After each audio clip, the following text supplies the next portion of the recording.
देश विदेश की रोचक व मनोरंजक लोक कथा। आज जिस देश का कथा हम पढ़ने व सुनने वाले हैं, वो देश है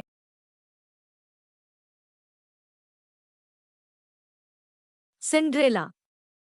एक छोटे से शहर में एक अमीर आदमी रहता था। उसकी पत्नी प्रायः बीमार रहती थी। एक बार वह बहुत बीमार पड़ी तो उसे लगा कि वह अब नहीं बचेगी। उसने अपनी इकलौती बेटी सिंड्रेला को अपने पास बुलाया और प्यार से समझाया, मेरी प्यारी बच्ची, तू सदा ईमानदारी और अच्छे बने रहना।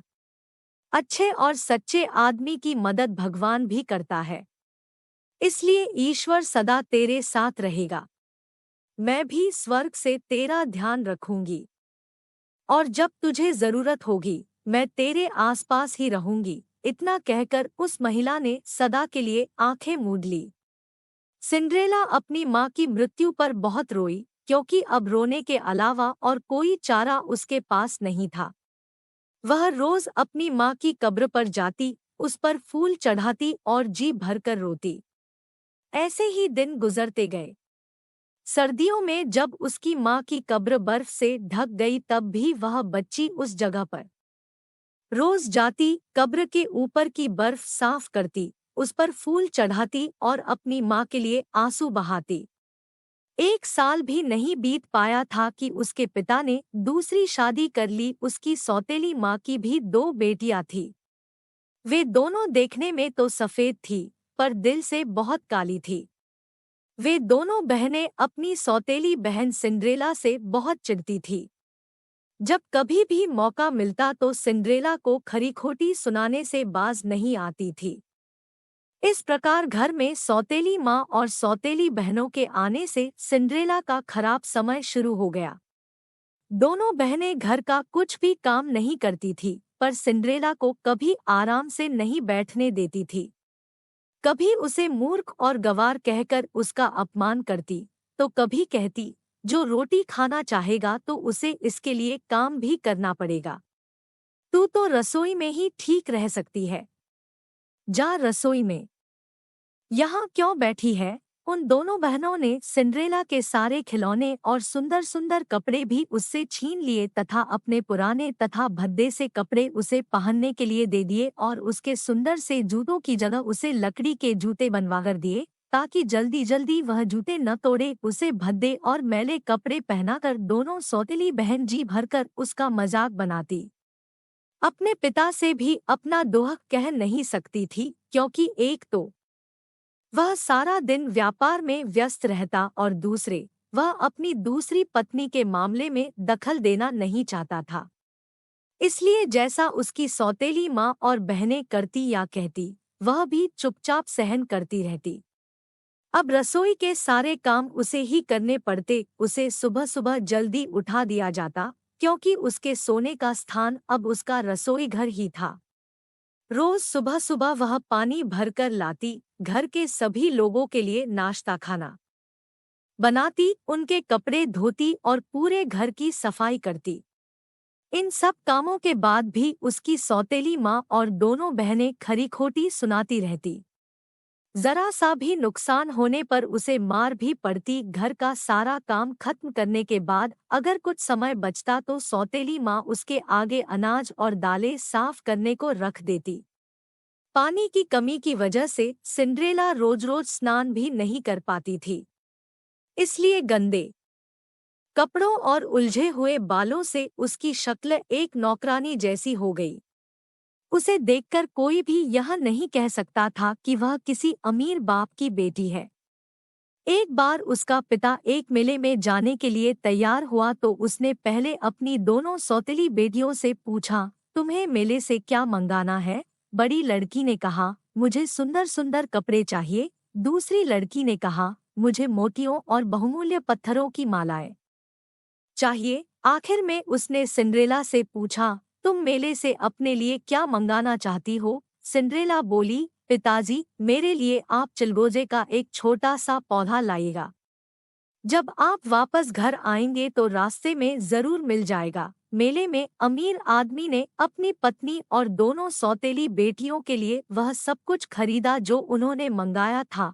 पर अपनी सिंड्रेला के लिए पौधा उसे मेले में कहीं नहीं मिला। जब वह अपने घर जाने लगा तो रास्ते में उसे चिलगोजे का एक छोटा सा पौधा लगा दिखाई दिया। उसने उसे उखाड़ लिया। वह सोचने लगा कि सिंड्रेला ने कोई भी कीमती चीज न मांगकर चिलगोजे का एक नन्हा सा पौधा ही क्यों मांगा। पर उसकी समझ में कुछ नहीं आया। घर पहुंचकर उसने मेले से लाए उपहार तीनों बेटियों के दिए।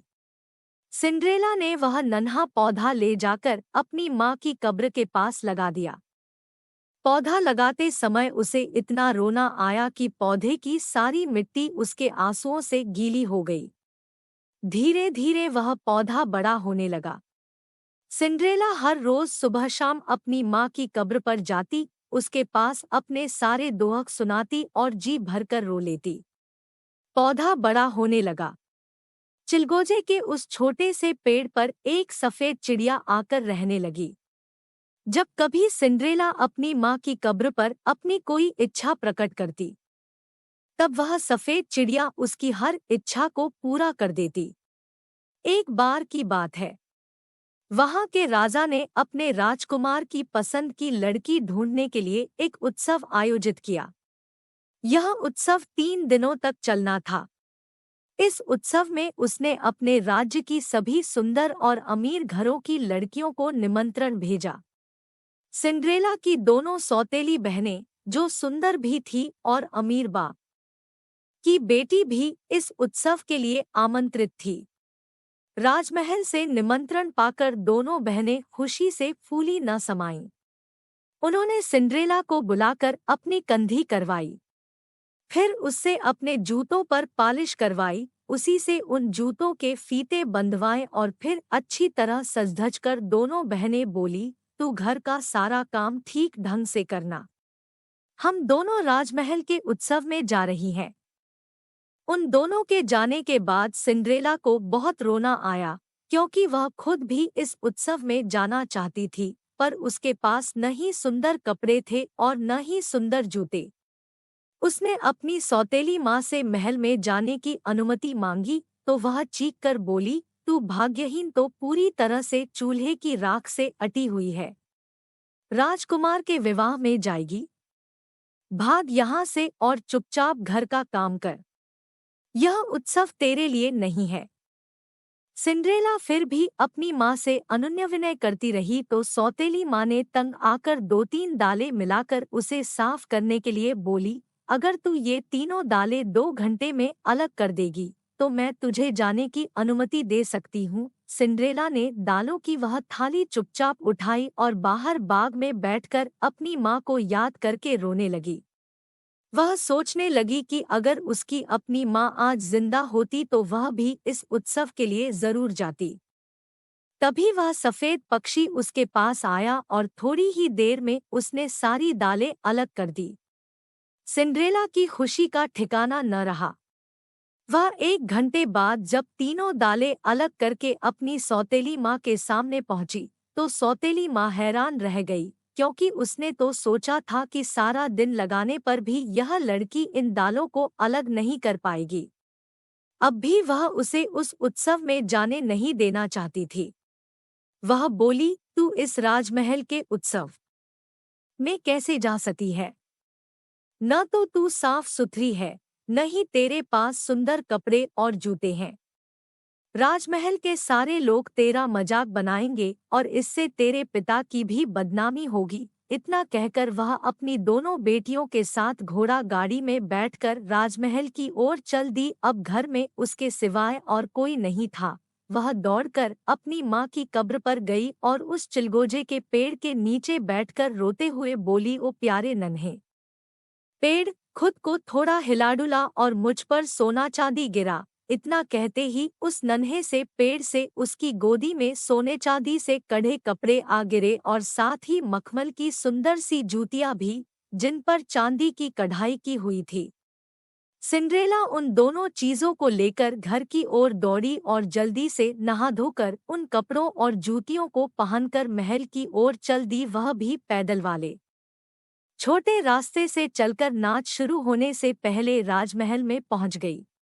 उसकी सौतेली माँ और सौतेली बहनों की नज़र जब उस पर पड़ी तो वे उसे बिल्कुल नहीं पहचान पाईं, क्योंकि वह इस समय सोने चांदी से कढ़े कपड़े और मखमली जूते पहनकर पूरी तरह राजकुमारी लग रही थी। नाच शुरू होने के कुछ देर बाद राजकुमार सिंड्रेला के पास आया और उसके साथ नाचने की इच्छा व्यक्त की। वह खुशी से राजकुमार के साथ नाचने लगी। जब राजकुमार बहुत देर तक सिंड्रेला के साथ ही नाच करता रहा तो उस उत्सव में आई अन्य सभी लड़कियों को राजकुमार पर बहुत गुस्सा आया। जब कोई अन्य लड़की राजकुमार के साथ नाचने के लिए उसके पास जाती तो वह कहता, अभी नहीं, बाद में। इस तरह राजकुमार सिंड्रेला के साथ नाचता रहा। धीरे धीरे शाम होने लगी तो सिंड्रेला का दिल घबराने लगा। वह राजकुमार से अपने घर वापस जाने की आज्ञा मांगने लगी, पर राजकुमार उससे इतना प्रभावित था कि उसका साथ छोड़ने के लिए तैयार नहीं था। वह खुद भी उसके साथ घर जाना चाहता था, क्योंकि वह यह जानना चाहता था कि इतनी सुंदर बेटी किसकी है और कहाँ रहती है। इधर सिंड्रेला को अपने घर पहुंचने की जल्दी थी, क्योंकि वह अपनी सौतेली माँ और बहनों से पहले घर पहुंचना चाहती थी। वह बहाना बनाकर राजकुमार से हाथ छुड़ाकर चुपचाप महल के पिछले दरवाजे से बाहर निकल गई। अपनी सौतेली माँ और दोनों बहनों के घर पहुंचने से पहले ही वह अपने पुराने कपड़े पहनकर घर के काम में लग गई। अपने सुंदर से कपड़े उसने उसी पेड़ की नीचे रख दिए। वह सफेद पक्षी उसे वापस ले गया। दूसरे दिन फिर उसकी सौतेली माँ अपनी दोनों बेटियों को पहले से ज्यादा सजा जाकर राजमहल ले गई। उन तीनों के जाने के बाद वह दौड़ी दौड़ी अपनी माँ की कब्र पर गई और उस पेड़ को हिलाती हुई बोली, ओ मेरे प्यारे नन्हे पेड़, खुद को थोड़ा हिला डुला और मुझ पर सोना चांदी गिरा। उस पेड़ ने उस पर पहले की तरह सोने चांदी की कढ़ाई वाले कपड़े गिरा दिए। आज के कपड़े और जूते पिछले दिन के कपड़ों और जूतों से भी सुंदर थे। उन कपड़ों में वह जैसे ही राजमहल में घुसी, सबकी निगाहें उसी पर टिक गईं। राजकुमार भी उसे ढूंढता हुआ उसके पास पहुंच गया। वह उसका हाथ पकड़कर नाचने वाले हॉल में ले गया और उसी के साथ नाचने लगा। आज भी वह केवल उसके साथ नाचना चाहता था। लड़कियों की भीड़ में उसे केवल यही एक लड़की पसंद आई थी। जैसे ही शाम होनी शुरू हुई, वह घबराने लगी। उसे नाचने में कोई आनंद नहीं आ रहा था। वह अपनी माँ और बहनों से पहले अपने घर पहुंचना चाहती थी। जब उसने घर जाने की इच्छा व्यक्त की तो राजकुमार भी उसके पीछे पीछे चल पड़ा। राजकुमार की नज़र बचाकर वह पीछे के दरवाजे से झाड़ियों में गुम हो गई। बेचारा राजकुमार अंधेरे में देख नहीं पाया। राजकुमार महल के पीछे वाले बाग में उस सुंदर लड़की को ढूंढता रह गया और इधर सिंड्रेला ने झट से अपने सुंदर कपड़े उतारकर अपनी माँ की कब्र के पास वाले पेड़ के नीचे रखे और वहीं मैले कुचैले कपड़े पहनकर अपने दोनों हाथ और मुंह चूल्हे की राख से ऐसे रंग लिए जैसे लगे कि वह सारा दिन रसोई से बाहर ही नहीं निकली है। उसकी सौतेली माँ जब अपनी दोनों बेटियों के साथ घर पहुंची तो उसे बहुत तसल्ली हुई कि वह सुंदर लड़की सिंड्रेला नहीं थी, जबकि उस लड़की की सूरत उससे बहुत मिलती जुलती थी। तीसरे दिन भी जब सौतेली माँ अपनी दोनों बेटियों को लेकर राजमहल के उत्सव के लिए रवाना हुई तो सिंड्रेला दौड़ी दौड़ी अपनी माँ की कब्र के पास गई और उसने उस पेड़ के नीचे खड़े होकर अपनी पहले वाला गाना फिर दोहराया तो फिर से उस पेड़ से चमकमक वाले सुंदर कपड़े उसके हाथ में आ गिरे और बाद में असली सोने की बनी हुई सैंडल भी। जल्दी से नहा धोकर वह सुंदर कपड़े और सोने की सैंडल पहनकर राजमहल में पहुंची।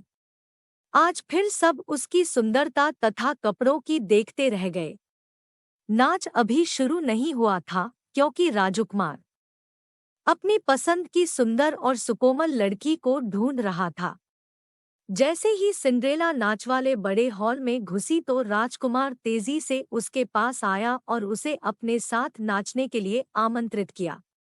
अगर कोई और लड़की उसके साथ नाचने की इच्छा व्यक्त करती तो वह यही कह देता, अभी कुछ इंतजार करो, मैं बाद में तुम्हारे साथ नाचूंगा। इसी तरह नाच करते करते शाम होने लगी और सिंड्रेला को घर जाने की जल्दी होने लगी। राजकुमार के सामने उसने बहाना बनाया और तेजी से राजमहल से गायब हो गई। राजकुमार काफी देर तक उस लड़की के वापस आने की प्रतीक्षा करता रहा। बाद में वह महल के पिछली ओर गया, क्योंकि पहले भी वह लड़की पीछे की ओर से निकलकर कहीं गायब हो गई थी। वहां पर उसे सोने की एक सैंडल मिली। उसने झट से उस सैंडल को उठाकर देखा कि वह खूबसूरत सैंडल सोने से बुनी हुई थी। राजकुमार ने अपने पिता के सामने शर्त रखी कि वह उसी लड़की से विवाह करेगा जिसके पैर में सोने की यह सैंडल ठीक ठीक आ जाएगी। राजा ने अपने राज्य में घोषणा करवा दी कि राजकुमार उसी लड़की को अपनी पत्नी बनाएगा जिसके पैर में वह सोने की सैंडल ठीक आएगी, जो उसे महल के पीछे वाले बाग में मिला था। राज्य की सभी सुंदर लड़कियों और सिंड्रेला की दोनों सौतेली बहनों ने भी उस सैंडल को पहनकर देखा, पर वह किसी के पैर में पूरी तरह ठीक नहीं आई। सिंड्रेला की बड़ी सौतेली बहन ने तो रानी बनने के लालच में अपने पैर की अंगुली भी घायल कर ली, पर सैंडल पहनकर एक कदम भी आगे नहीं चल सकी, क्योंकि वह उसके पैर के लिए बहुत छोटी थी। फिर भी सौतेली माँ ने राजमहल में खबर भेज दी कि उसकी बड़ी बेटी को वह सैंडल पूरी आ गई है। राजकुमार खुद आकर देख ले। राजकुमार उस अमीर आदमी के घर पहुंचा जिसकी बेटी के पैरों में सोने की सैंडल पूरी आई थी। उसने वहां जाकर देखा कि लड़की सचमुच ही वह सैंडल पहने खड़ी है। वह उस लड़की को अपने घोड़े पर बैठाकर अपने महल की ओर चल दिया, पर जैसे ही उसका घोड़ा सिंड्रेला की माँ की कब्र के पास से गुजरा, तभी उसे पेड़ से एक पक्षी की आवाज सुनाई दी, गुटरगू गुटरगू, सको लेकर जाता कहा तू। सैंडल छोटी है इसके पैर में, तेरी रानी बैठी है घर में। राजकुमार ने जब यह गाना सुना तो उसने घोड़ा रोककर उस लड़की के पैर को देखा तो पाया कि सचमुच ही वह सैंडल उसके पैर के लिए छोटी थी और इसी वजह से उस लड़की के पैर का अंगूठा और अंगुलियां घायल हो गई थी तथा सैंडल खून से लाल हो गया था। राजकुमार को उस लड़की की धूर्तता पर बहुत गुस्सा आया। उसने झट से अपना घोड़ा सिंड्रेला के घर की ओर मोड़ दिया। वहां पहुंचकर बोला, यह मेरी पत्नी नहीं हो सकती, क्योंकि यह सैंडल इसके पैर में सही नहीं है। शायद इसकी कोई और बहन होगी जिसे यह जूता पूरा आता हो। सौतेली माँ ने झट से अपनी दूसरी बेटी को बुलाया और उसे वह सैंडल पहनाकर देखा, पर उसके पाँव की अंगुलियां कुछ बड़ी थी। फिर भी लालची माँ ने उस लड़की को यह सैंडल जबरदस्ती पहना दी। लड़की बड़ी मुश्किल से 4-5 कदम चलकर राजकुमार के पास पहुंची। राजकुमार ने उसे अपने घोड़े पर बैठाया और महल की ओर चल दिया। जैसे ही वह सिंड्रेला की माँ की कब्र के पास पहुंचा तो उसे फिर वही गाना सुनाई दिया। वह घोड़ा रोककर नीचे उतरा तो उसने देखा कि बड़ी बहन की तरह उसके पैर से भी खून निकल रहा था। वह फिर अपने घोड़े को वापस उस लड़की के घर ले गया और उसकी माँ से बोला, यह लड़की भी मेरी रानी नहीं बन सकती, क्योंकि यह सैंडल इसके पैर के लिए भी छोटी है। क्या तुम्हारी और कोई बेटी है? अमीर आदमी बोला, नहीं, पर मेरी पहली पत्नी की लड़की है जो अब इस घर में नौकरानी का काम करती है। वह तुम्हारी रानी बनने के लायक नहीं है। राजकुमार ने जब उस लड़की से मिलने की इच्छा व्यक्त की तो सौतेली माँ बोली, नहीं नहीं, तुम उस गंदी लड़की से नहीं मिलो तो अच्छा है, वह बहुत गंवार है। पर राजकुमार उसी क्षण उसी लड़की से मिलना चाहता था। आता हार कर सौतेली माँ को राजकुमार के सामने सिंड्रेला को उपस्थित करने के लिए तैयार होना ही पड़ा। सिंड्रेला ने झट से अपने हाथ पैर और मुंह धोया और साफ कपड़े पहनकर राजकुमार के सामने आकर खड़ी हो गई। राजकुमार को वह चेहरा कुछ जाना पहचाना लगा, फिर भी वह चुप रहा। उसने सिंड्रेला को सोने की वह सैंडल पहनने का हुक्म दिया। सिंड्रेला ने अपनी लकड़ी की सैंडल उतारकर जब उस सोने की सैंडल में पैर डाला तो उसके पैर में ऐसी सही आई जैसे यह सैंडल उसी के लिए बनाई गई हो। अब राजकुमार को पूरा विश्वास हो गया कि यह वही सुंदर लड़की है जिसने 3 दिनों तक उसके साथ नृत्य किया था। वह उसे पाकर बहुत खुश हुआ। राजकुमार ने उस लड़की को अपने घोड़े पर बैठाया और उसके पिता से बोला, मुझे मेरी पसंद की लड़की मिल गई। यही मेरी असली पत्नी है, क्योंकि 3 दिनों तक मैंने इसी लड़की के साथ नृत्य किया था।